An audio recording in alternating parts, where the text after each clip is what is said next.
അസ്സലാമു അലൈക്കും. Welcome back to Hafsa നാസ്. ഞാൻ ഇന്നിവിടെ ഒരു മാംഗോ ജാമാണ് തയ്യാറാക്കുന്നത്. അതിനു മുമ്പ് നിങ്ങൾ എൻ്റെ ചാനൽ സബ്സ്ക്രൈബ് ചെയ്തിട്ടില്ല എങ്കിൽ സബ്സ്ക്രൈബ് ചെയ്യുക. അതിന് തൊട്ടടുത്തുള്ള ബെല്ലൈക്കൻ കൂടി ഒന്ന് ക്ലിക്ക് ചെയ്യുക.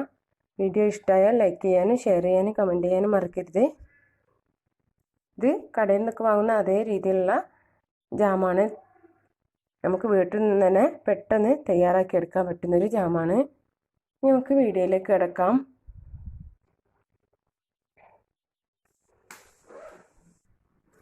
ഞാനിവിടെ ഇതുപോലത്തെ 2 മാങ്ങയാണ് എടുത്തിട്ടുള്ളത്. ഇത് കഴുകി വൃത്തിയാക്കി ഇതിൻ്റെ തൊലിയൊക്കെ ഒന്ന് കളഞ്ഞതിന് ശേഷം ഇതുപോലെ ചെറുതായി കട്ട് ചെയ്തെടുക്കുക. ഇനി ഇതൊരു മിക്സിയുടെ ജാറിലിട്ട് ഒന്ന് പേസ്റ്റ് രൂപത്തിൽ അരച്ചെടുക്കുക.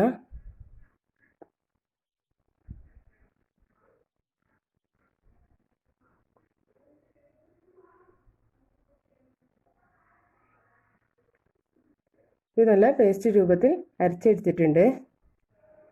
ഇത് ഒരു അരിപ്പയിലേക്ക് ഒഴിച്ചെടുത്ത് ഒന്ന് അരിച്ചെടുക്കാം.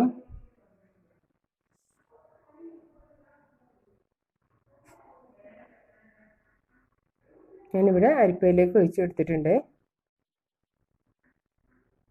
ഈ മാങ്ങക്കൊരു നാരൊക്കെ ഉണ്ടാവും, അതൊന്ന് ഒഴിവാകാൻ വേണ്ടിയിട്ടാണ് ഇങ്ങനെ ചെയ്തെടുക്കുന്നത്.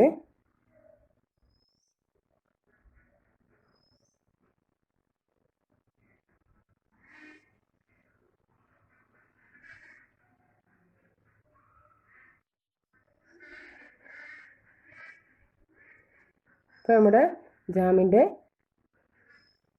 ജാമിനുള്ള മാംഗോ ഇവിടെ റെഡിയാക്കി എടുത്തിട്ടുണ്ട്. ഇത് ഞാനിപ്പോൾ 2 മാങ്ങ എടുത്തത് 1 കപ്പ് ഉണ്ട്, 250 ml. ഇനി ഇത് ജാം തയ്യാറാക്കാൻ വേണ്ടി ഞാനിവിടെ ഒരു പാൻ വെച്ചിട്ടുണ്ട്. ഇതിലേക്ക് ഇനി നമ്മൾ അടിച്ചു വെച്ച ഈ ജ്യൂസ് ഇതിലേക്ക് ഒഴിച്ചു കൊടുക്കുക.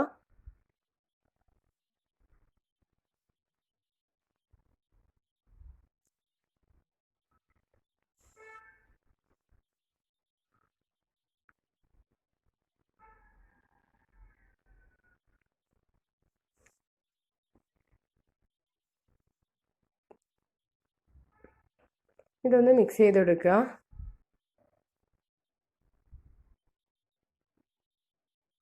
ആദ്യം ഒന്ന് ലോ ഫ്ലെയിമിലാണ് തീ വെക്കേണ്ടത്.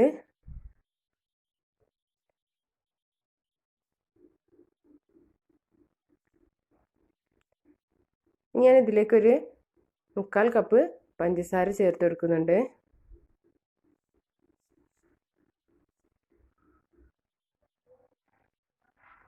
ഒരു ചെറുനാരങ്ങയുടെ ജ്യൂസും ഇതിലേക്ക് ഒഴിച്ചു കൊടുക്കുന്നുണ്ട്.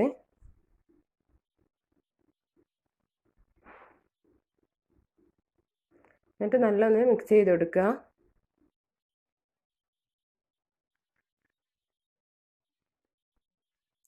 ഇനി ഒരു മീഡിയം ഫ്ലെയിമിലാക്കിയതിന് ശേഷം അടിയിലൊന്നും പിടിക്കാതെ നല്ലപോലെ മിക്സ് ചെയ്ത് കൊടുക്കുക. ഇതിലേക്ക് ഒരു കറാമ്പട്ടയുടെ ഒരു കഷ്ണം ഇതിലേക്ക് ഇട്ട് കൊടുക്കുന്നുണ്ട്. അത് നല്ലൊരു ഫ്ലേവർ കിട്ടാൻ വേണ്ടിയിട്ടാണ് ഇത് ഇട്ട് കൊടുക്കുന്നത്.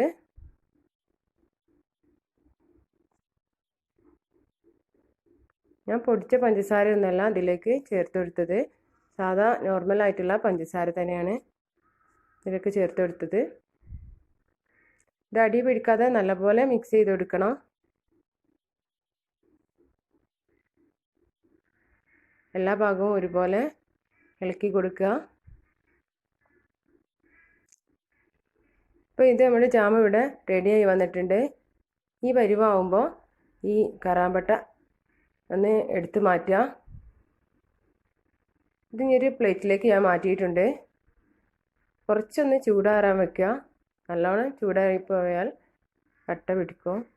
അപ്പോൾ കുറച്ചൊന്ന് ചൂടാറുമ്പോൾ തന്നെ ഒരു പാത്രത്തിലേക്ക് ഒഴിച്ചു കൊടുക്കുക. അപ്പോൾ ജാം ഇവിടെ റെഡി ആയിട്ടുണ്ട്. എല്ലാവരും ട്രൈ ചെയ്ത് നോക്കുക. ഇനി ഒരു ബ്രെഡിലേക്ക് ഒന്ന് സ്പ്രെഡ് ചെയ്ത് കൊടുക്കുക. കുട്ടികൾക്കൊക്കെ നല്ല ഇഷ്ടമാവും. അപ്പോൾ എൻ്റെ ചാനൽ സബ്സ്ക്രൈബ് ചെയ്യാത്തവർ സബ്സ്ക്രൈബ് ചെയ്യുക, ലൈക്ക് ചെയ്യുക, ഷെയർ ചെയ്യുക, ഫീഡ്ബാക്ക് അറിയിക്കുക. എല്ലാവരും വീഡിയോ കണ്ടതിന് ശേഷം ട്രൈ ചെയ്ത് നോക്കണം. Okay, bye. See you.